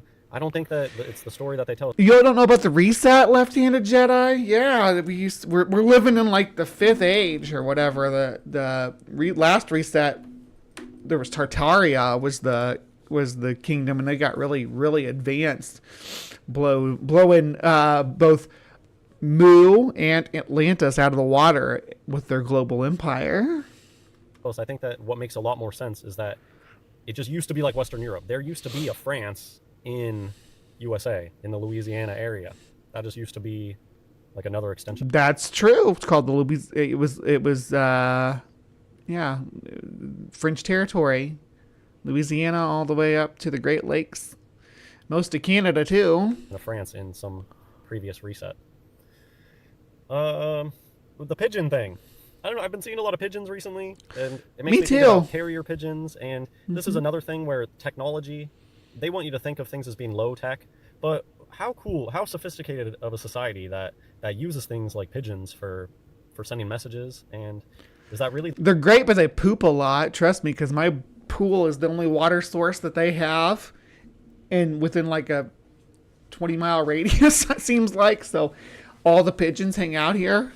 And they make a lot of poop. So pigeons are fantastic for what they were doing, carrying letters and stuff. We actually did a video at Breeze Bestiary about pigeons because like we needed them and raised them so well and so specifically to do this specific function. And then when we didn't need them anymore, once we got technology to carry, messages and things, when we didn't need them anymore, we just kind of threw them out, and they're still there. They're still there hanging out in the cities. They still depend on us and think that we're their caregivers, and we treat them like shit. We treat them like pests, but we made them. We created them, and they're not a natural species. They were domesticated from rock doves in the Mediterranean region thousands of years ago, right? They're not a wild species. They're no more a wild species than a domestic cat is. Dave stung himself. Smooth. All right. Low tech. It's actually, have you looked into carrier pigeons before? They need to take a pigeon that was born somewhere and then bring it to another place, because that pigeon will remember how to go home. And so that's how the carrier pigeons work. So it's it's something that takes a lot of setup. If you're going to set up a carrier pigeon route between two cities, well, you need to first raise pigeons in one city so they know, oh, this is my home. And then they take those pigeons to another big city.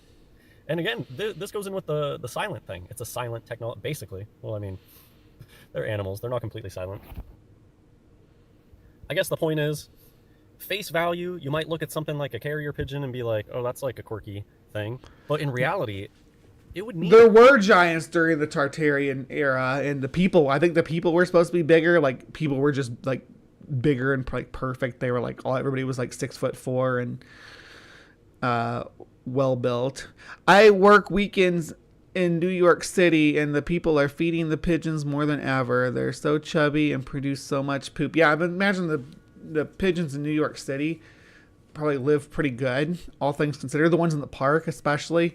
But people are cruel to pigeons just in general. Like us as humans, we call them, like I saw somebody say winged rats earlier, or rats with wings, left-handed Jedi mentioned as a term that people will often put on pigeons and to disparage them. And it's kind of funny because we made them, they're our responsibility as a species. It's a very advanced society to decide to put in the effort to do something like this.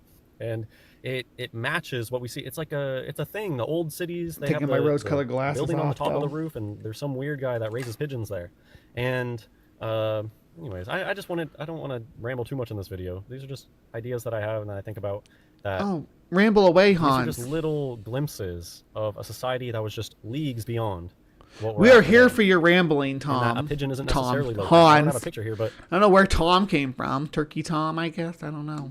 There's been really interesting military applications of pigeons. Right. Using pigeons in homing missiles, where they actually have a live pigeon inside of the missile that is making it guided. Very interesting. So just because someone uses a pigeon doesn't mean it's low tech. And apparently these passenger pigeons were so large in number, and maybe that has something to do with the reset. So the passenger pigeons is not the same species, right? A passenger pigeon. So pigeons are a group of doves, right? Pigeons actually are called, I got hair stuck on my face, are called rock doves. Their ancestors were called rock doves. They're still around. You can still see rock doves in Europe. I think there's some rock doves in the U.S. now too, and on this side of the Atlantic now we've introduced them. But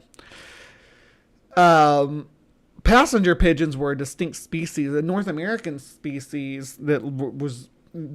They weren't the same thing as what you see now in the cities and stuff. For a reset, there were just all these pigeons around, and they just got wild, out of control in numbers, because they were just some human bred thing. And I don't know. There were some other interesting things about pigeons, fancy pigeons. What this reminds me of is the tulip thing. It takes an advanced society to have a mania about something like breeding intricate tulips. You're probably not a rat race society if the whole society is crazing. And I'd like to introduce you to the post-Enlightenment Europe, or hell, even pre-Enlightenment Europe, post-colonialism. The aristocracy, they had all kinds of fancy menageries, and guinea pigs were another one, and they had fancy fish that we were breeding. Yeah, the upper class people and their menageries are where all this stuff comes from. All this fanciness, kings and sultans and breeding tulips. And it goes back to the very first slide.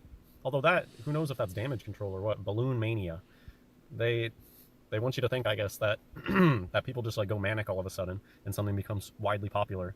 And maybe it's just that they were more advanced than us and they had all the time in the world to do artistic things. Hans might believe something like that, pigeons. Robert. You need to be careful saying things like that. I mean, this one in the bottom right looks exactly like a city pigeon. They are pretty birds. The reason pigeons are often thought of as lowly is because they're in the cities, but even that's really interesting, that all the old worldy Tartarian cities have these same looking pigeons. Because they are beautiful birds. That's where it's very interesting that comes off of them. That was their hub. And they are doves. People forget that it's a dove. Right, rock doves. Mm-hmm.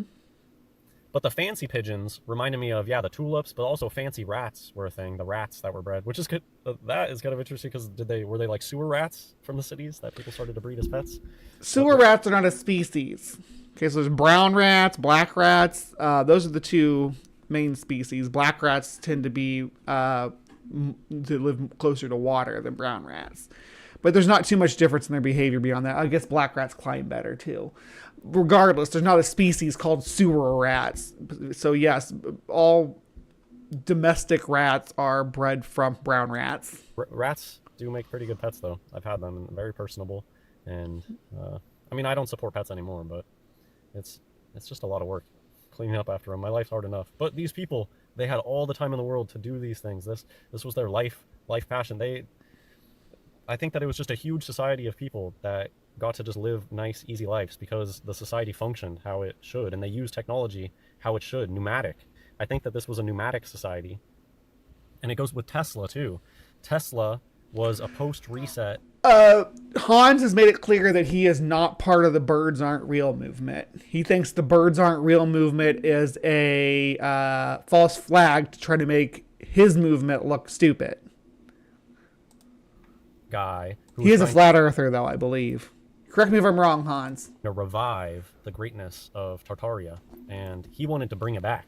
I think that that's pretty clear, too. I think that's how the Tesla puzzle piece fits in, that he knew about it.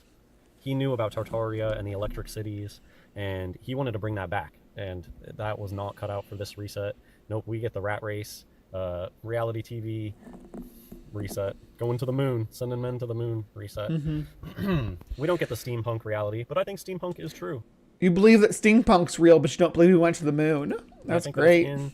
In our genetic material passed down from our ancestors. To go back to the beginning, I think there is something to that. That's why this stuff clicks as truth, is because it's within us. It's our ancestors lived through that. So our ancestors, we had steampunk ancestors. Ecclesiastes. Did Jesus live in a steampunk era? I'm not letting you read King James Version scripture. We're not doing that. But did our ancestors live in a steampunk world? Did Hans Wormhat discover the secret of Tartaria via pigeons and balloons? Let me know in the comments down below. This has been a short little segment of getting weird with it. Yeah, thanks for sticking around. Please remember to be kind, take care, and we will see you next time. All right, don't go anywhere. We still got about 10 more minutes of the show to go. We still have Bree's Bestiary to do, so this should be really quick. I'm just gonna, the intermission will be really quick, and then we'll get into Bree's Bestiary. We're gonna rank these birds and get you on moving on down the marathon, okay? All right, stick around, don't go anywhere. I'll be right back in just a moment.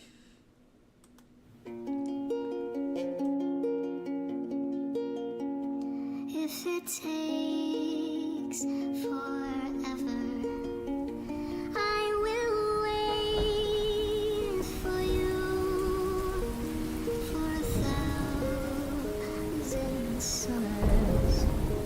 I will wait for you till you're back beside me, till I'm holding you,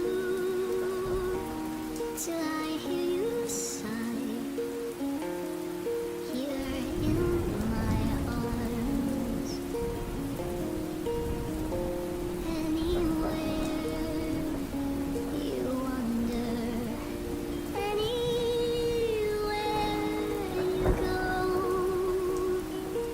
every day remember how I love you so. In your heart, believe what's in my heart. I know that forevermore. All right, my beauties and bees, welcome to Bree's Bestiary, where we explore the facts and folklore surrounding my favorite animals, or whatever animal I choose for that matter. But today is no difference, but we do have to get things underway because we are down to the last 10 minutes, and we are part of a marathon stream where I need to be kicking everybody on down the road here at, here in 8 minutes now.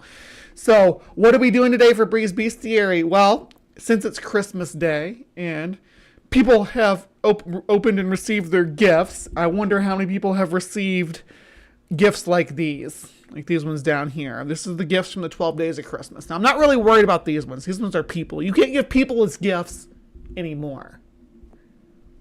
But there are things on here that are animals that you could take care of and be responsible for their husbandry. And we're going to look at that and see how well we rank these gifts. Now, I don't want you to rank these gifts through a period lens because most of these gifts are great. All of these birds are edible. Some of them produce eggs.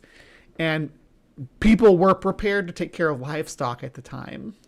But today we're going to look at these through a modern lens, right? We're going to pop these suckers up here on this chart based on how thrilled we would be to receive this as a gift. Now, I love animals. I'm not opposed to having animals as having birds as pets. I've had birds in my house before. My brother had a goose that lived with us until it reached maturity and was ready to go join a flock. And we kept it in our backyard, sweet as can be. Some goose behavior is not ideal, but others. Other qualities of a goose can be lovable. But let's not start with geese. Let's start at the very beginning. The very beginning of the song is the first day of Christmas. My first day of Christmas, my true love gave to me a partridge in a pear tree. Now, a partridge it's a pretty small bird. They're about the size of a quail or a guinea hen. I don't need a lot of space. I think that we'd be all right if you have a yard. Okay, you'd be all right to have these, and they may eat bugs and stuff for you. You know, there's a few different species of partridges that you can have access to. Oh yeah, I found this article about the Days of Christmas too, because it used to be there was a version of the song that had a peacock instead of a partridge. Yeah, here it is. A very pretty peacock on the first day of Christmas. So my neighbors had a peacock once. They're pretty loud. Would have been better to give a ptarmigan. Maybe. Does the pear tree come with the bird? Yeah, but I mean, we're going to assume that you're in a right climate to plant a pear tree. I don't want to give you a dead pear tree. All right, so this one, as far as birds go, I don't think anything is going to hit S tier, but as far as like if someone's going to be a bird as a gift, I'd say it's probably mid tier. You know, you can eat them. They clean up pests, like ticks and stuff. And they do lay eggs that you can eat if you really want to. But the next one might be my highest ranked one because I love, we just talked about pigeons. I love doves. Doves are some of my favorite birds. They're not very smart, but they're beautiful. Oh. But doves also don't require much more than any other small bird, any other, like a songbird even. You can keep them in cages, like a little bird cage, and they'll be pretty content. And like Hans just told us, you can have homing pigeons and stuff. Turtle doves aren't homing pigeons. Turtle doves won't home back to you generally, but you can train them. They're very very closely related to the kind of doves that you see in like magic shows and stuff like that. So this may be the highest ranked bird on the list. It may be A tier. All right. Then we have 4 French hens. Now, hate to burst anybody's bubble about 3 French hens. Yeah, there we go. About what a French hen is, but French hens are just chickens. I love chicken. We're having chicken tonight. Chickens are probably the best, most useful domestic bird that we have currently. So someone giving you a chicken, as long as you have space for it. Chickens do require some space, not a whole lot, but some. They're not good house pets. You need some yard space. But chickens, generally, I'm going to put chickens at a B tier. All right, then you got 4 calling birds. Now, calling birds could be a lot of different things, but birds that sing songs as pets, it depends on your tolerance, I guess. I'm of the opinion that they don't have, like, if they don't have, like, and I did put the doves up high, the turtle doves, and they don't have any real, their value is only companionship. But I guess I think of like finches when I think of the calling birds, like little finchy birds, like or cardinals, little ones. And the problem with them is they're hard to take care of. A bad draft at the wrong time of year can kill a whole cage of finches. So I'm gonna put them down here at C tier. If you're good with birds, then more power to you. But just their hardiness of little birds, at least little domestic birds. Now we're getting into the full-on terror mode because we got 6 geese a laying. Now, it's not goslings or baby geese, but full-grown geese with nest. This is going to be bad for anybody involved. Just laying this down right now, without proper preparation and plenty of space. You're going to have 6 angry geese on your hands pretty quickly as they start laying. Now, if you're prepared to handle geese, that's fine. But geese are large birds. And as we talked about on Live from the Hive Saturday, there have been giant geese in the past. You really wouldn't want a giant Molinawa, that big Hawaiian geese. You wouldn't want one of those coming at you. I'm putting geese way down here. Now, as far as geese go, when it comes to farm birds, they're probably the worst and most aggressive of them, except for one. And that one actually happens to be the next one on the list, which is the swans. Swans are even more aggressive and even more effective than geese. Whereas geese are generally going to be completely bluffing you as far as what damage they can do. A swan can actually do a hell of damage to you. Now, the difference also with the swans is that while the geese, you don't have to have necessarily a body of water right there for them. Swans live pretty much their whole existence is in the water. Geese are grazers, are land grazers. They come out on the banks to eat too. And swans can do that, but swans they have that long neck for a reason, because they're sticking their head down there, getting their sustenance from the water. So you need a body of water to properly take care of some swans. Swans are huge. The heaviest flying animal in the world is a swan. The heaviest flying animal in the world is the mute swan. And they are massive. I believe 33 pounds is the weight, which is, I want to say like 14 kilograms, give or take. But they get huge. It's a big bird. You have a swan, and having swans that are your responsibility flying around your neighborhood, because they're not just going to stick around your house if you don't have a proper body of water for them to chill in. They're going to go find one, and they're going to heaven help anybody who tries to stand in their way. And it's not just one swan, not just 2 swans, but 7 swans. It's a whole flock of swans that are coming at you, that are being gifted to you, and now suddenly in your responsibility, and you need to take care of them. So, what do you think of my ranking here as far as birds go? I'm actually tempted to move the calling birds up, because they're at least, it gives us nothing in C tier, but that's fine, I think. I think calling birds are gonna be all right. Anyway, I'm over time now. I didn't mean to keep you guys. This has been Breeze Bestiary ranking the 28 birds that you received during the 12 days of Christmas. Let me know your ranking down below if you feel like it. But please remember to be kind, take care, and we'll see you next time. Okay, this this should be kicking you on over to Raspberry Grenade games. I'm not familiar with the channel, but that's who is up next on the list.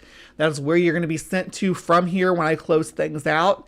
Appreciate everybody for sticking around. Merry Christmas if you celebrate. Happy holidays regardless of what you celebrate. I'm going to tell you happy holidays from me and mine, and this has been the best Christmas I've had in a few years. So got a lot of lovely gifts from my friends. Thank you so much. And come back this weekend when we have more. And come back later on today when I'll be hosting the Transpositions first call-in show. So we'll see how that goes. I'm going to leave y'all with this. Be kind, take care, and we will see you next time. There's an office and a building and a person and a chair, and you paid for it all, though you may be unaware. You paid for the paper, you paid for the phone, you paid for everything they need to deny you what you're owed. There ain't no you in United Health, there ain't no me in the company, there ain't no us in the private trust. There's hardly humans in humanity. Now the procedure that you're needing ain't the cost-effective route, and only 2% of people end up winning a dispute. So if you get sick, pray to God for health, 'cause your doctor's gotta pray to United Health. Way back in 70 and 7, Mr. Richard T. Burke started buying HMOs, putting federal grants to work, made 50 billion buckaroos. Last year, the Warren Buffett of health, the Jeff Bezos of fear. Now CEOs come and go, and one just went. The ingredient you got, bake the cake you get. But if you get sick, cross your fingers for luck, 'cause old Richard T. Burke ain't giving a fuck. Commoditized health, monopolized fraud. Here's the doctors we own and the research we bought. They own the pharmacies and a lot of the meds. They should start buying graves to sell us when we're all dead. There ain't no you in United Health, there ain't no me in the company, there ain't no us in the private trust. There's hardly humans in humanity. There's hardly humans in humanity.